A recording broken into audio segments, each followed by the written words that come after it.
자, 이제 하나님의 말씀을 함께 나누는 시간입니다. 오늘 말씀은 고린도전서 강의 42번째 시간으로 거룩한 만찬의 앞쪽 파트에 해당되는 첫 번째 파트 쪽의 내용입니다. 오늘 말씀은요, 사도 바울이 고린도 교회 안에서 행해지던 성찬에 문제가 있었다라고 지적을 하고 있는 내용이고, 그걸 사실 교회를 꾸중하는 내용에 있습니다. 그러면 우리는 늘 우리도 두 달에 한 번은 성찬을 늘 하고 성례주의를 이렇게 지키잖아요. 그죠? 그런데 우리가 하고 있는 성찬에는 과연 문제가 없을까? 그리고 우리가 나누는 교회의 식사들 말이죠. 교회 전통을 따라 하고 있는 우리의 교회 식사들에게는 과연 문제가 없을까라고 우리 스스로를 좀 돌아보고 살펴보는 그런 시간들이 될 수 있기를 바랍니다. 성찬은요, 예수님이 우리에게 주신 거룩한 교회의 이름으로 행할 숭고한 예식입니다. 우리는 성찬을 통해서 예수님을 알아가게 됩니다.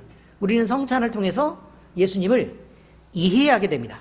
그리고 예수님의 마음에 공감하게 됩니다.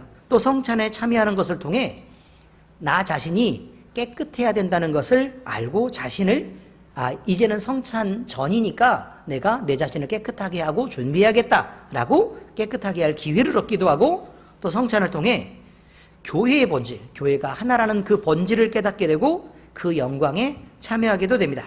그래서 성찬은 교회된 우리의 의무이기도 하고, 또 우리가 마땅히 누려야 할 권리이기도 합니다. 의무가 클까요? 권리가 클까요? 권리가 더 큰 겁니다. 권리가 더 큰 거죠. 오늘 우리는 잘못된 성찬의 예를 통해 우리의 성찬들을 한번 돌아보게 되고요, 바른 성찬에 참여할 수 있도록 이제 점검하는 기회로 삼을 것입니다. 자, 고린도 교회에 있어서요, 바울이 성찬 예식에 대해서 지적을 하고 있는데, 그 예식이 진행될 때 교회가 당한 문제들, 그러니까 그 교회가 잘못하고 있는 문제들은 이런 내용들이었습니다. 자, 예를 들어 지금 성찬을 이렇게 하기 전부터 고린도 교회에는요, 그 헬레니즘 문명 아래서 그 고린도 지역 자체가 워낙 발달된 항구였고, 또 상업적인 도시였고, 돈이 워낙 많이 있다 보니 사람들은 이제 경제적으로 굉장히 풍요했습니다. 근데 돈 많은 사람들은 늘 겸손하지 않은 법입니다. 이게 첫 번째 이야기입니다. 두 번째, 돈이 많다 보니 쓰고도 늘 남는 것입니다. 그러니 그 남는 것을 갖다가 내가 어디다가 어떻게 사용을 할까라는 데 주체를 하지 못하는 거예요. 그래서 그때 당시에 에피쿠로스 학파의 그 철학들 말이죠. 그러니까 쾌락을 즐기고, 그 다음에 쾌락이 최고의 선이라고 그렇게 인정하고 있는 그 철학적인 사조를 따라서 그들이 그들의 마음을 거기에 들이고, 그래서 그들의 종으로 사실 살게 됐습니다. 그래서 술을 마시고 방탕하고 성적으로 매우 많이 타락하고, 그 다음 문화적으로도 아주 그 여러 가지 문화들을 혼잡스럽게 섞으면서 고린도 지역은 아주 사실 하나님이 보실 때는 더럽기가 그지없는 문화들을 사실 갖고 있었습니다. 그런데 이들이 이제 복음을 듣고 예수님을 믿게 된 것입니다. 그러니까 예수님을 믿게 된 다음에 이들의 삶이 고쳐져야 되잖아요. 나를 위해서 우리 예수님이 돌아가셨고 나는 이렇게 죄인이었는데 결국 이렇게 살리심을 입었구나. 그래서 자기의 삶을 바꿔야 되는데 그렇게 하지 못한 것입니다. 교회에 들어오고 나서도 여전히 세상에 있는 지위를 가지고 들어오고, 세상에 있는 돈에 대한, 권세에 대한 힘을 갖고 들어오고, 세상에 있는 자존심과 세상에 있는 생각들과 사조들을 이렇게 갖고 들어와서 교회 안에서 그런 것들로 오염을 시키는 것입니다. 그래서 이제 성찬 하나만 보더라도 이런 일이 벌어지게 됐다는 얘기죠. 교회 안에서 요리를 한 게 아닙니다. 우리 교회는 되게 좋은 주방이 있습니다. 맞죠? 그런데 그렇게 좋은 주방이 없었습니다.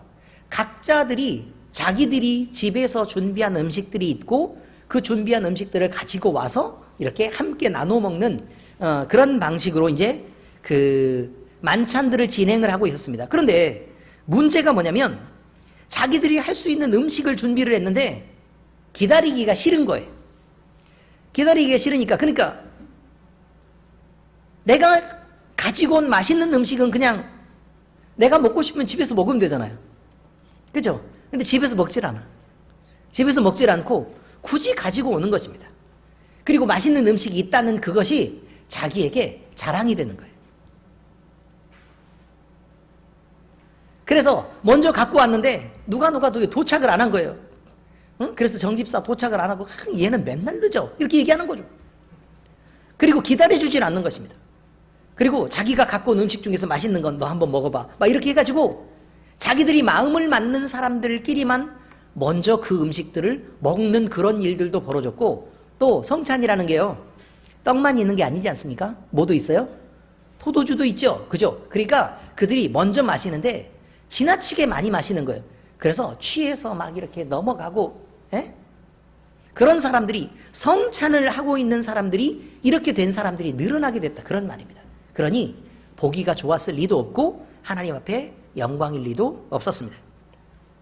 뿐만 아닙니다. 사회적으로 명망 있는 사람들이 교회에 다니기도 하지 않겠습니까? 그죠? 그러니까 이 사람들이 오면 자기가 갖고 있는 왔던 음식들 있죠? 이걸 갖다가 먼저 저 사람을 저기 앉히고 맛있는 음식을 갖다가 먼저 이렇게 대접을 하는 거예요. 이렇게 교회에서.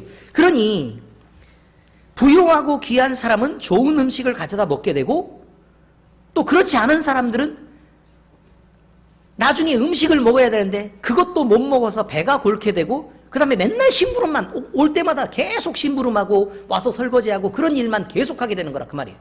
그리고 지나가고 나면 상 치우고 뭐 바닥 닦고 이렇게 해서 맨날 청소만 하고 있고, 이것이 과연 교회에서 움직이는 만찬의 방식으로 과연 옳은 것인가라고 사도 바울이 얘기하고 있는 것입니다. 여러분 어떻게 생각하십니까?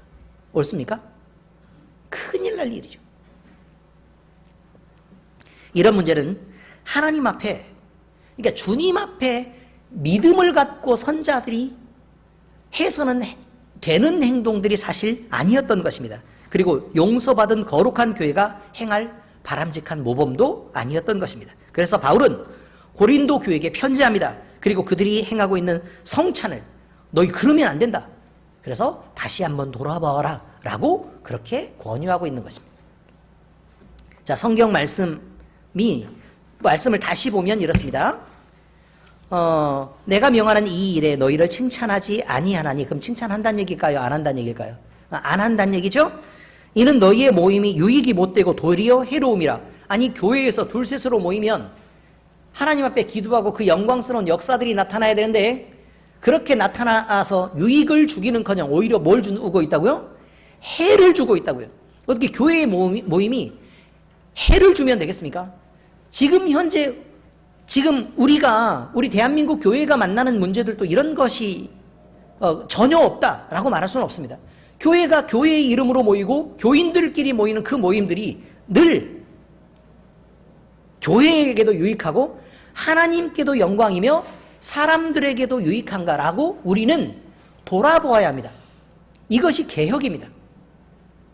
우리 자신을 고쳐서 성경 안으로 돌아가지 않는 이상 우리는 여전히 같은 잘못을 반복할 수밖에 없기 때문에 그렇습니다. 우리가 모임을 가질 때 반드시 생각해야 될 일이 이거라 그 말이죠. 만약에 교회가 덕을 끼치고 자기 자신들의 믿음의 성장을 가져왔을 뿐만 아니라 하나님 앞에도 영광스러운 모임들을 계속해서 가져왔었다면, 이거죠. 계속 그렇게 가져왔었다면 지금 대한민국의 교회는 대한민국에 대단히 유익한 존재로 남았어야 될 것입니다. 그런데 여러분, 안타깝게도 교회는 끊임없이 욕을 먹고 있고, 그것이 교회가 욕을 먹는데 바람직한 교회가 아니기 때문에 욕을 먹고 하나님 앞에도 영광이 안 되는 것입니다. 그런데도 계속해서 교회는 자기 자신들만 변호하고 비호하고 있는 것입니다. 잘못이 없다고 얘기하는 거예요. 그럼 언제 회개해요? 잘못이 없으면. 교회가 죄인들이 와 있는 거 아닙니까? 잘못해서 못나고 그래서 하나님을 의지할 수밖에 없기 때문에 이 교회에 와 있는 거 아니냐 그 말입니다. 그런데요, 교회가 공격만 받으면 세상 사람들이 저 사탄의 무리가 우리를 공격한다 이렇게 인식하는 것 자체가 잘못된 것입니다. 누가 지적하면 그럴 수도 있겠다라고 먼저 생각하셔야 합니다. 그럴 수도 있겠다. 혹시나 누가 내 잘못을 지적하면 그럴 수도 있겠다.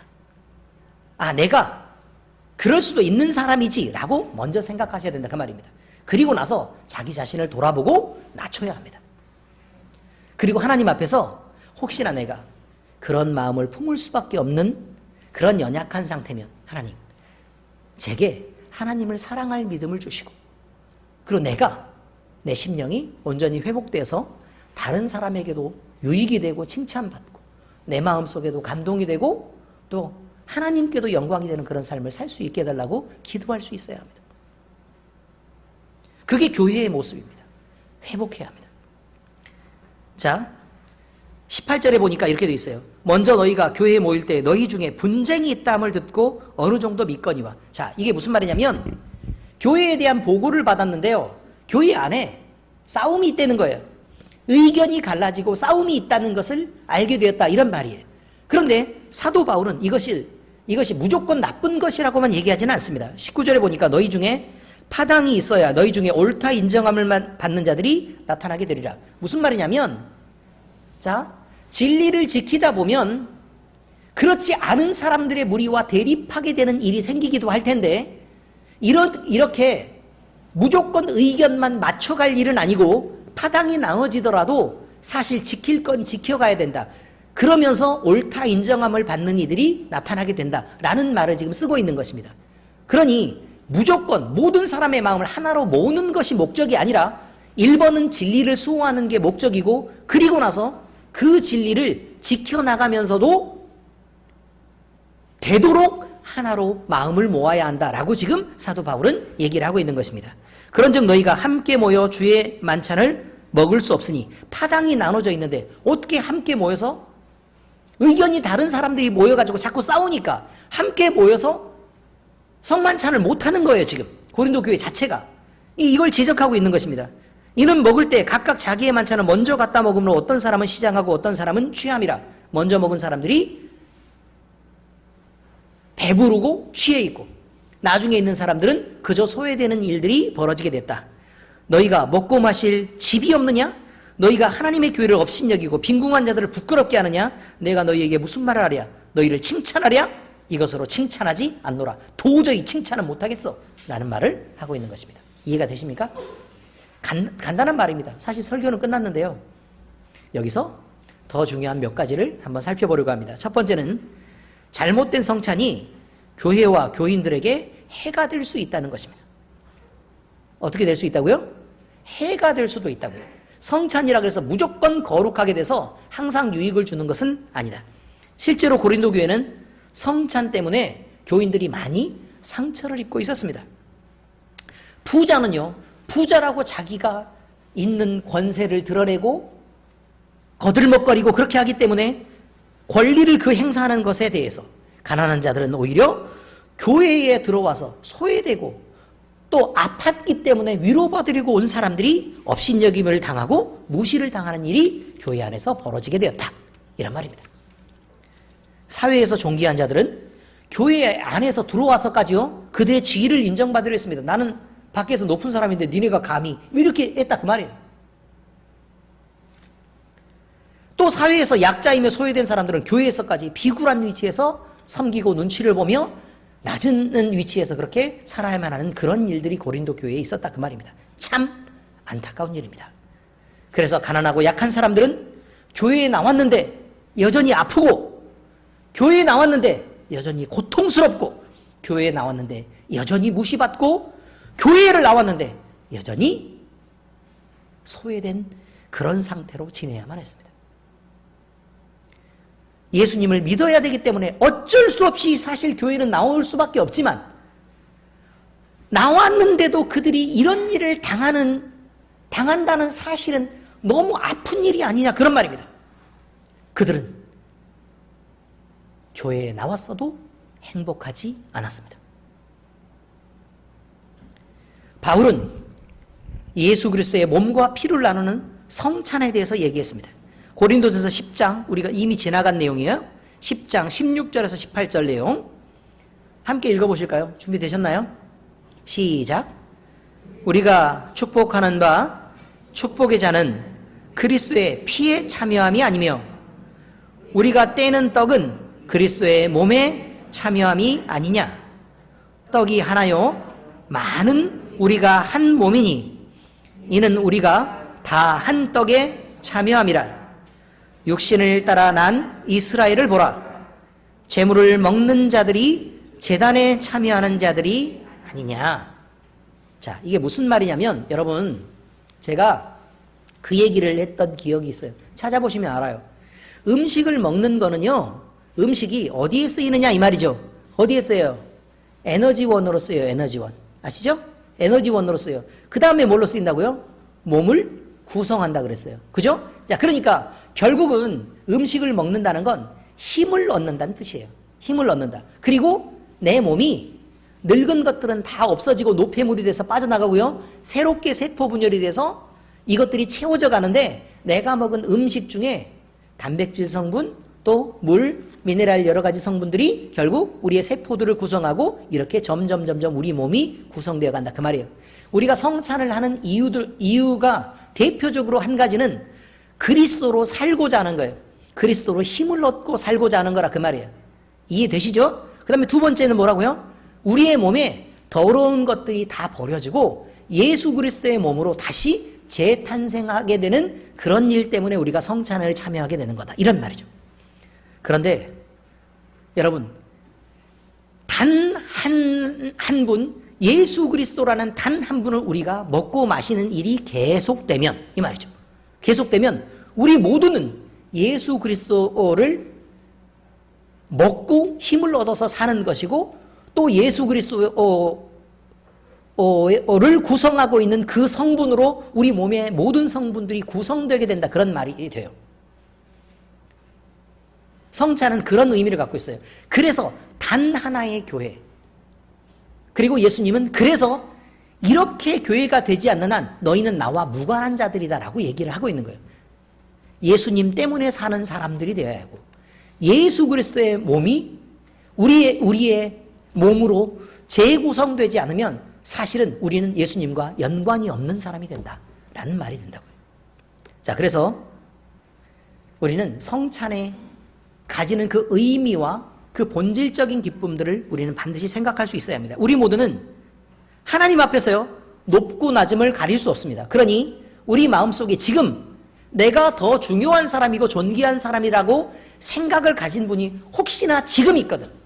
지금 마음을 부지런히 버리셔야 합니다. 이것은 사탄이 주는 마음입니다. 그러니 나를 남보다 더 낮추고 그리고 내가 다른 사람을 섬기고 사랑하고 다른 사람을 더 존귀하게 하는 그런 일들을 우리가 스스로 행할 수 있는 그런 자리에 가야 한다라는 것을 우리는 반드시 기억해야 할 것입니다. 세상에서 대단한 것, 그거 대단하지 않습니다. 하나님 앞에 나오면요, 하나님 앞에서 뭐가 그렇게 대단하겠습니까?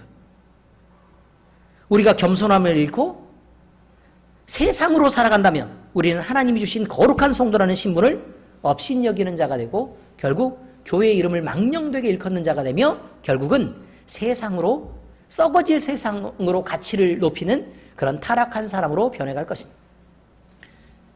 잘못된 성찬은 교회와 교인들에게 해를 줄 수도 있습니다.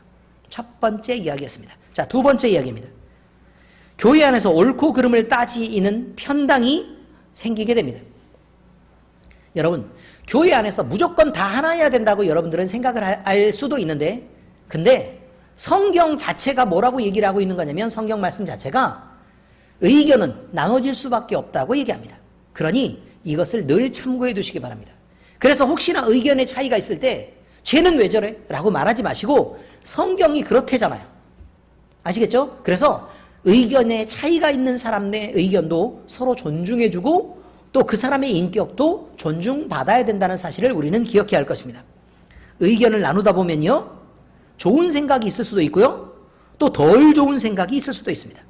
어떤 입장에서 보면 옳은 말을 할 수 있고 어떤 입장에서 보면요, 그것은 그른 말을 할 수도 있는 사람이 있을 수도 있습니다. 그래서 모임에는 늘 사람이 다르고 경험이 다르고 생각이 다르기 때문에 의견의 차이는 늘 있을 수 있고 때로는 그것 때문에 대립하는 일이 있을 수도 있어서 조율하는 연습도 하고 그 다음에 서로 마음을 맞추고 양보하는 연습도 해야 되는 것입니다. 그런데 이 모든 차이는요, 모임을 구성하고 있는 각자의 인격이 공평하게 존중되었을 때나 가치가 있는 것입니다. 무슨 말인지 잘 못 알아들으셨나요? 급하게 지나가서? 자, 다시 말하겠습니다. 이 모든 차이는 모임을 구성하는 각자의 인격이 공평하게 존중되었을 때나 가치가 있는 것입니다. 다시 말하면요, 의견이 달랐을 때 어떤 사람들은 중요한 사람이 만약에 중요한 사람, 우리가 생각할 때 세상적으로 중요한 사람, 능력 있는 사람, 가치 있는 사람이 얘기하는 것과 세상적으로 무시받고 소외된 사람이 얘기하는 것과 동일한 말의 힘을 가질 수 있으려면 모든 사람이 동등한 인격적인 인정을 받아야 된다고 얘기를 하는 것이라 그 말이에요. 대충 이해는 하셨죠? 의견을 내세우는 이들이 서로에게 대한 존중을 잃고 싸우게 되면 그때부터는 싸움이 이미 시작되는 순간 의견 자체의 가치나 내용과는 전혀 다르게 힘의 논리만 남게 됩니다. 그래서 누가 힘을 쓸 수 있느냐라는 것만 남게 되죠. 그래서 결국은 힘이 있는 사람은 힘이 없는 사람을 누르게 되고 결국은 상처를 입게 되고 대립이 쌓여가게 되는 것입니다.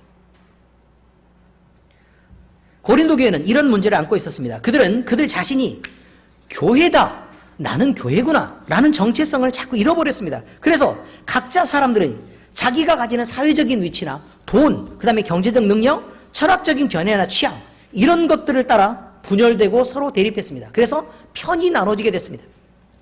그들에게 있었던 의견의 차이는 단지 차이가 있고 나랑 다르구나 라는 것들 정도로만 이해가 돼야 되는데 이것이 차별로 이어지게 됐습니다. 그래서 그들의 모임은 하나에서 여러 갈래로 결국 쪼개져 버리게 된 것입니다.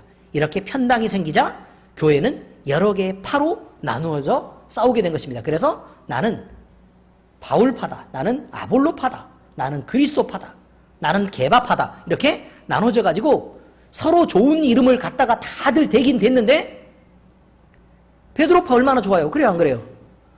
그리스도파는 얼마나 좋습니까? 바울파, 아볼로파 좋죠. 다 모범적인 그리스도인들이었습니다. 근데 그들의 이름을 갖다가 그 안에 모인 사람들은 그들의 좋은 신앙을 본받자고 한 것이 아니라 쟤와 나는 의견이 다르니까 나는 다른 파당을 만든 거야. 그래서 그 위에 있는 이름까지도 더럽게 했다. 그런 말입니다. 여러분, 언제 베드로가 교황이 됐습니까? 언제 교황 노릇을 하고 언제 존중받고 그렇게 군림하면서 베드로가 어떻게 그렇게 살았습니까? 베드로는 평생 복음을 위해서 헌신하며 결국 그는요 복음 때문에 순교해서 자기 목숨까지도 아끼지 않고 그리스도를 위해서 죽은 사람입니다. 교회가 분열되고 서로 싸우면서요 로마의 교회가 만들어지면서 베드로의 이름을 갖다가 그들이 정치적인 힘을 가지는 일대 교황으로 삼은 것입니다. 베드로가 무슨 잘못이 있습니까? 왜 그 이름을 그렇게 더럽게 합니까? 마리아요? 마리아가 무슨 우상이었습니까, 여러분? 예수님을 잉태하고 그가 예수님을 낳는 자격을 허락받았을 때에는 그의 아름다운 신앙이 하나님 앞에 인정받았기 때문에 그렇습니다. 그리고 자식을, 내 속으로 난 자식을 사실은 그 젊은 날 33살 되는 그 자식이 십자가에 못 박혀서 죽는 걸 보아야 했습니다. 어머니의 마음이 쉬웠겠습니까?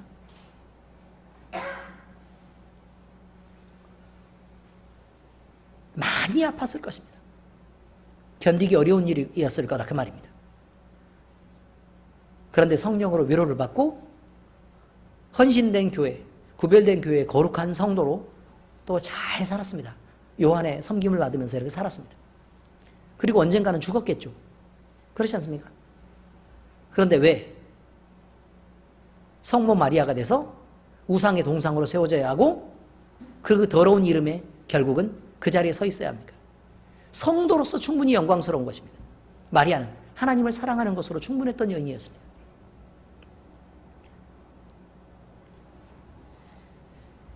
사람이 나쁩니다.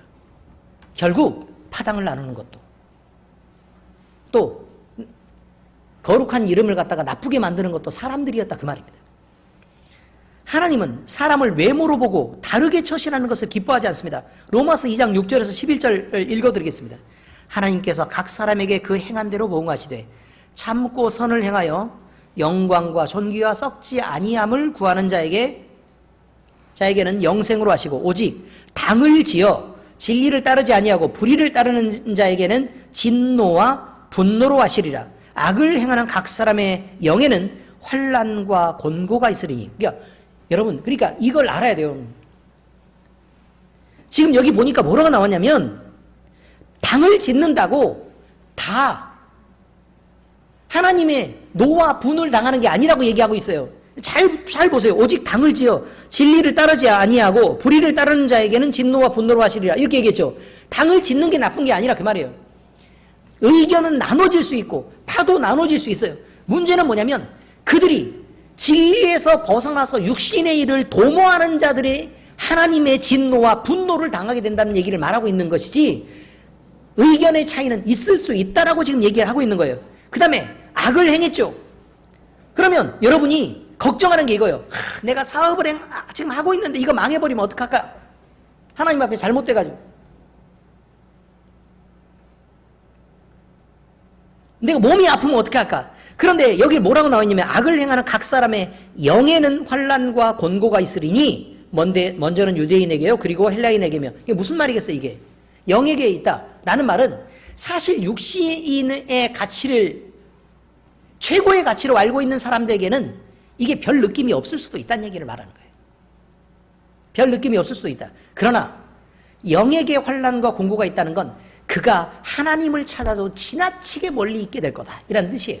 그가 기도를 해도 응답이 없을 거다는 말이고,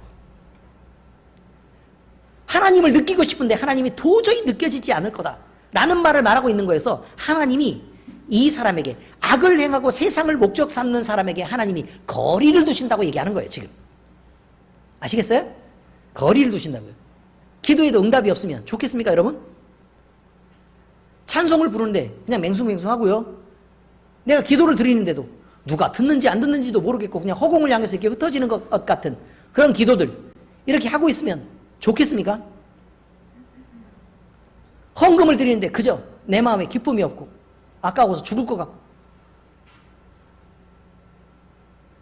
봉사를 하는데도 제가 잘 보고 있다 그랬죠. 걸레를 들고 하나님이 보시고 주의 성전의 구석구석을 깨끗하게 닦아야 되니까 하나님이 보시고 늘 목사님이 보고 있는 것처럼 깨끗하게 잘 좀 닦아달라고 얘기하는데 걸레 들고 살살 이렇게 두세 개 하다가 지나가고,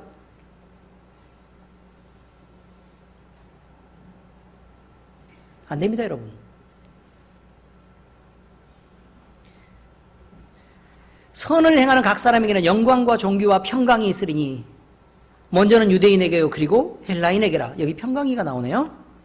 이는 하나님께서 외모로 사람을 취하지 아니하신다.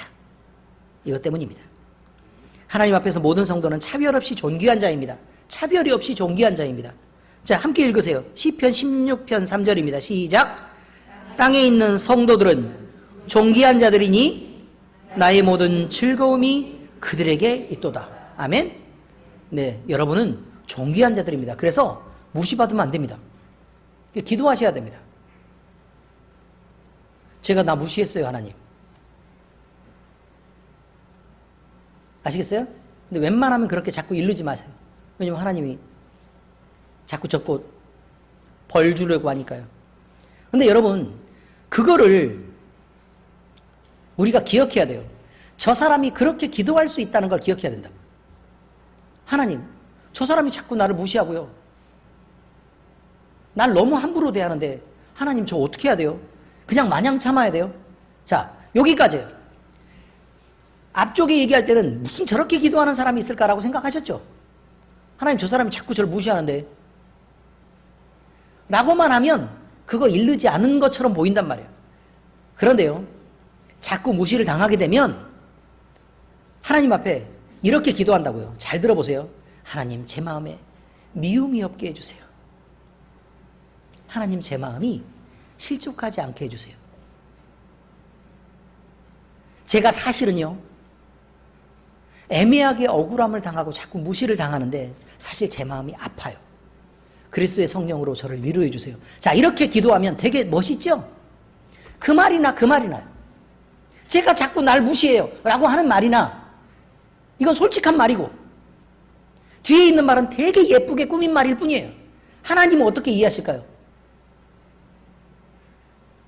제가 날 자꾸 무시하고 하나님 그런다니까요 라는 그 말로 받아들이게 된다고요. 왜냐하면 여러분 아무리 예쁘게 꾸며도 하나님은 그 마음이 말하고 싶은 걸 들으시는 거예요. 근데 그럴 때 그 죄라는 사람이 꼭 나면 되겠어요? 안 된다고요. 그래서 가난한 자들, 약한 자들을 무시하지 말라고 얘기하는 거예요. 왜냐하면 그들도 하나님의 자녀이기 때문에 그렇다 그 말이에요. 이런 말은 성경에서 되게 많이 나오는 거 아시죠? 자, 이제 세 번째 이야기입니다. 마음이 맞는 자들끼리 모여 친교하며 먹는 것은 거룩한 만찬이 아닙니다. 이것은 하나님의 교회를 업신여기고 가난한 자들을 부끄럽게 하기 때문에 그렇습니다. 거룩한 만찬은요, 예수님의 희생 위에 세워진 것입니다. 그래서 단 하나의 교회로, 예수님이 머리가 되신 단 하나의 교회로 행하는 거룩한 의식입니다.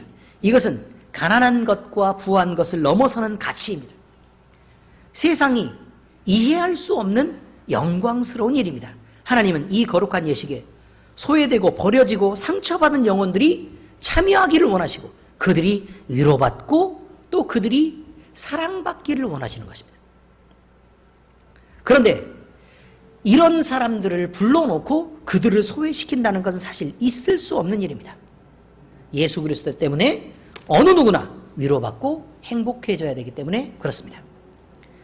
시편 9편 12절 피 흘림을 신문하시는 이가 그들을 기억하시며 가난한 자의 부르짖음을 잊지 아니하시도다. 이렇게 되어 있습니다. 누구를 잊지 않는다고요?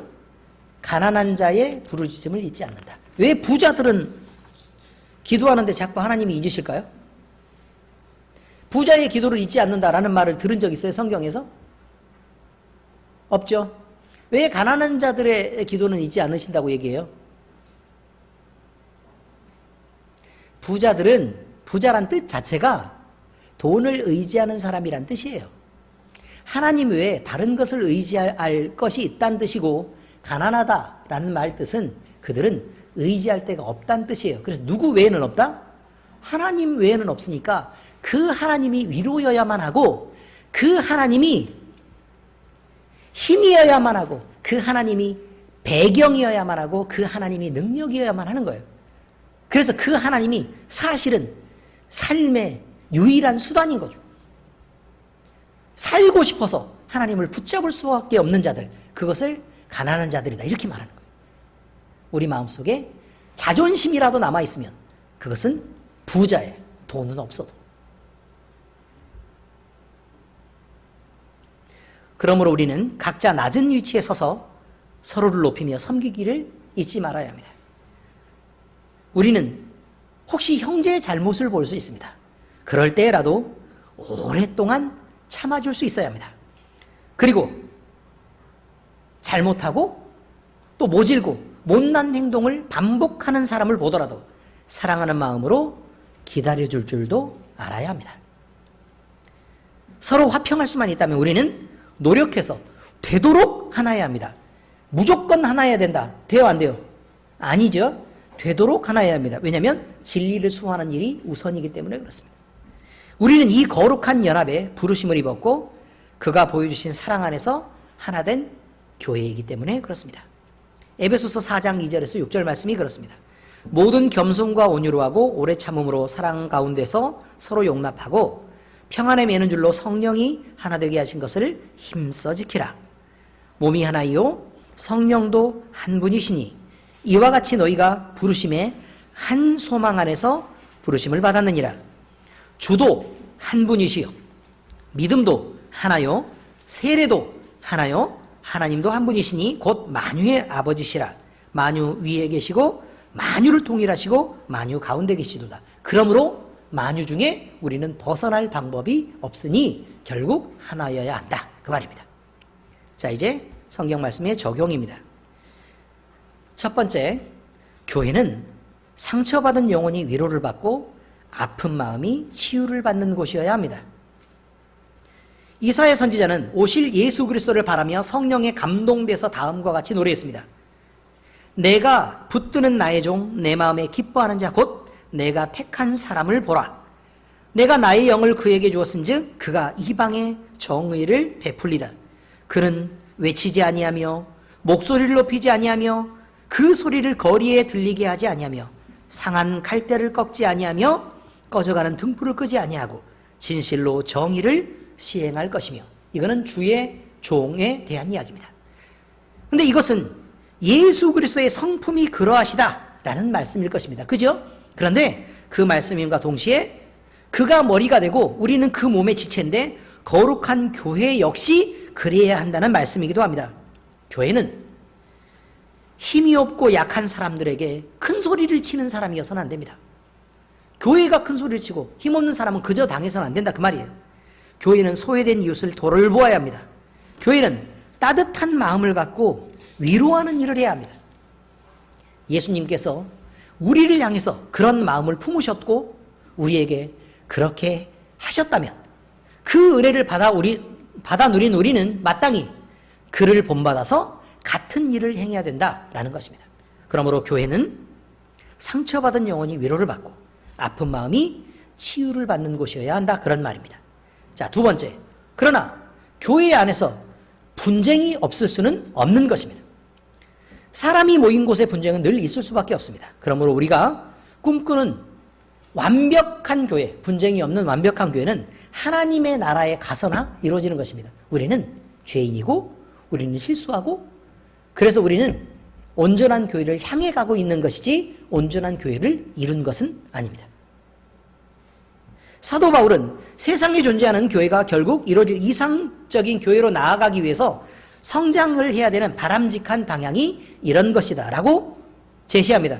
그것은 겸손함을 잃지 말아야 된다. 그리고 다른 사람을 존중할 수 있어야 한다.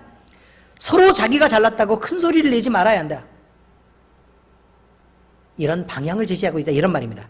자, 이렇게 자기가 잘났다고 큰 소리를 내는 것은요, 잘나서 큰 소리를 내는 게 아닙니다. 강아지 키워보셨습니까?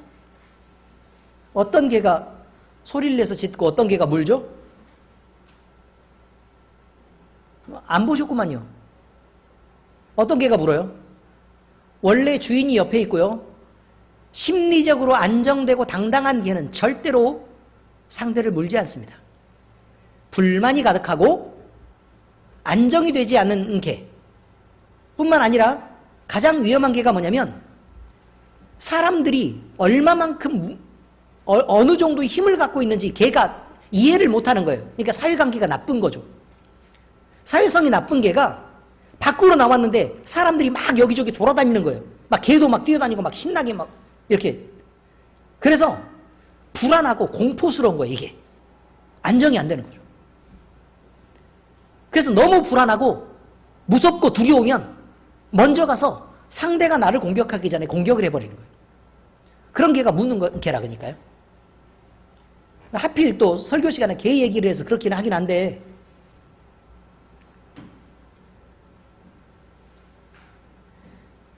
잘났다고 큰 소리를 치는 건 왜 그럴까? 여러 가지 심리적인 측면에서 이렇게 보자면 그렇습니다. 자기 자신을 과시하는 과시 행동들은요, 잘났기 때문에 과시 행동이 있다고 말하지 않습니다.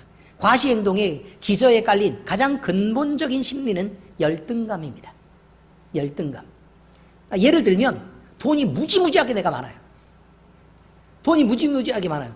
그러면 술집에 가가지고 마음대로 돈을 뿌리면서 막 흥청망청 그렇게 하지 않습니다.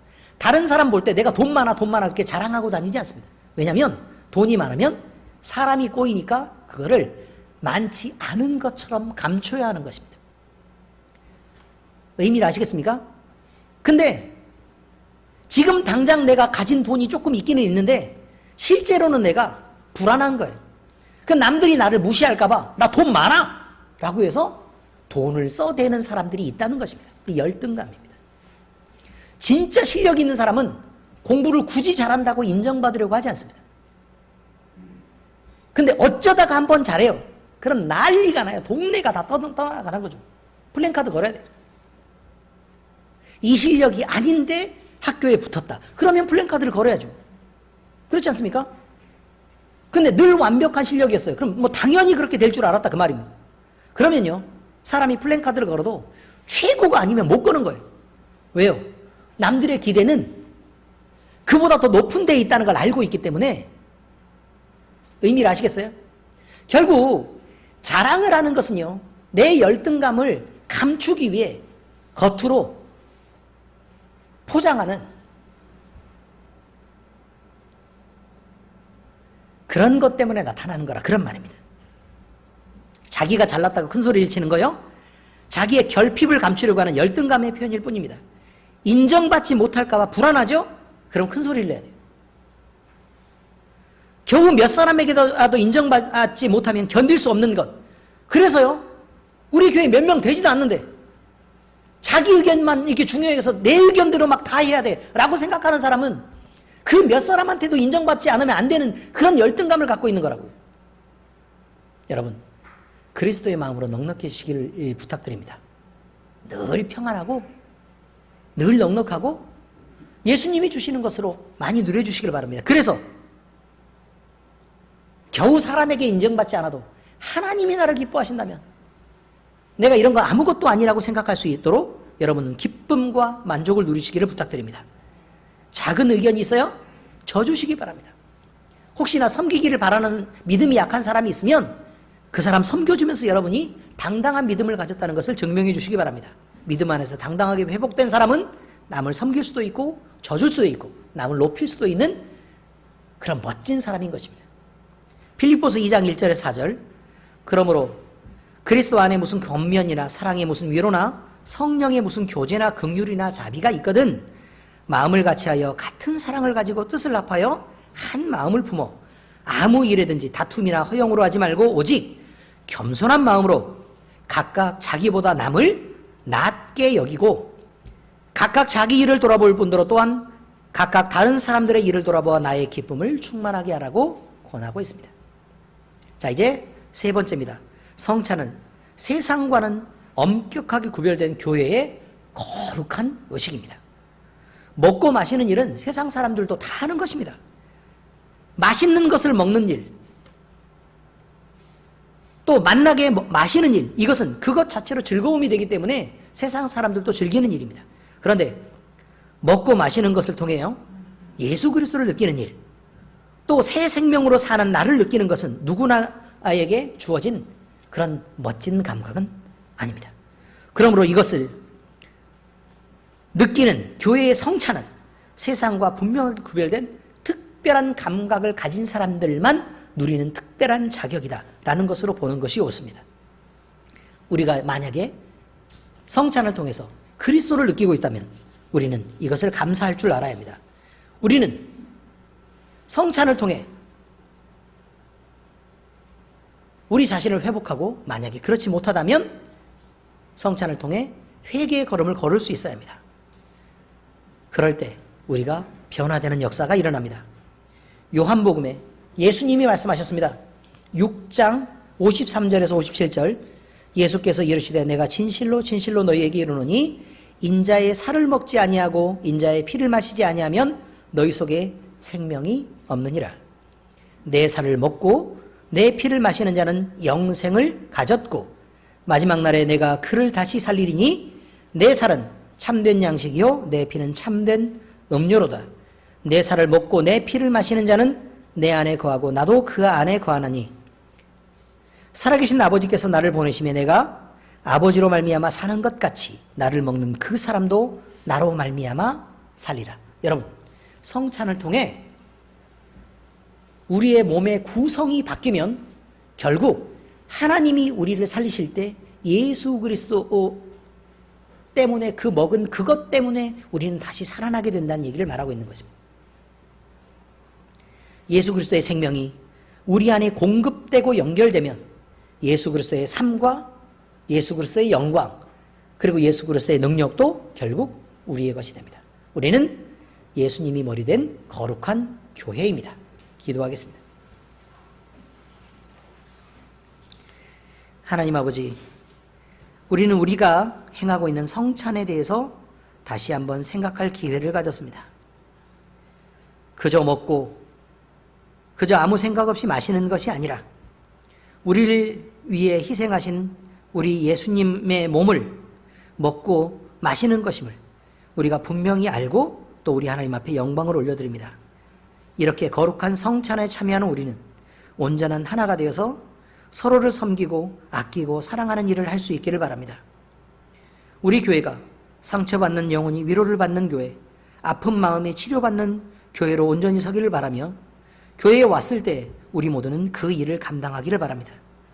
또한 아버지 하나님, 우리 안에 때로 분쟁이 있더라도 우리가 각자의 인격들을 존중하고 서로를 높이며 차이는 있되 서로 아버지 하나님 힘을 대립하며 싸우지는 않도록 우리 하나님께서 우리를 인도하여 주시옵소서. 우리가 성찬을 행할 때 거룩한 교회로서 우리 예수님을 먹고 마시는 이름을 늘 잊지 않게 하시고 우리가 죄를 버리고 온전히 예수님께 속한 자로 살아갈 뿐만 아니라 우리의 인생의 미래들도 우리 예수님을 향해서 드려지고 또한 아버지 하나님 그 드려진 우리의 인생이 결국에 다시 예수님 때문에 살아나는 귀한 역사가 보장되도록 하나님께서 우리를 약속하시옵소서. 우리 하나님께서 우리를 사랑하시고 우리를 인도하시고 우리를 거룩한 교회 삼아주심을 감사드립니다. 살아계신 우리 주 예수 그리스도의 이름으로 감사하며 기도합니다. 아멘.